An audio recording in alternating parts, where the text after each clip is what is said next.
জাতীয় নাগরিক পার্টিকে কেবল একটি নতুন রাজনৈতিক দল হিসেবে না দেখে বাংলাদেশের নতুন রাজনৈতিক বন্দোবস্তের সূচনা হিসেবে দেখার আহ্বান জানিয়েছেন জাতীয় নাগরিক পার্টির আহ্বায়ক নাহিদ ইসলাম। বিভিন্ন দেশের কূটনীতিকদের সাথে জাতীয় নাগরিক পার্টির ইফতার মাহফিলে তিনি বলেন, রোহিঙ্গাদের বোঝা এখনও এদেশের মানুষদের বহন করতে হচ্ছে। এ সমস্যার শান্তিপূর্ণ সমাধানে কার্যকর উদ্যোগ নেওয়ার জন্য আন্তর্জাতিক সম্প্রদায়ের কাছে অনুরোধ করেছেন তিনি। এদেশের তরুণদের, বিশেষ করে জেন জিদের নজিরবিহীন ত্যাগের মধ্য দিয়ে জুলাই অভ্যুত্থান সফল হয়েছে বলেও জানান নাহিদ। এদেশের বহুদলীয় গণতন্ত্রে কোনো ফ্যাসিস্ট শক্তি যেন অংশগ্রহণ করতে না পারে, অন্তর্বর্তী সরকার সে বিষয়টিতে যেন খেয়াল রাখে, সে আহ্বানও জানান দলটির সদস্য সচিব Akter Hossain.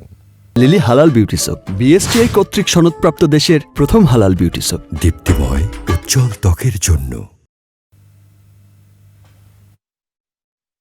We know this journey will be challenging, but we also know Bangladesh is ready. Our people seek not just change, but a dignified Bangladesh, a nation respected globally for its commitment to justice, democracy and human dignity.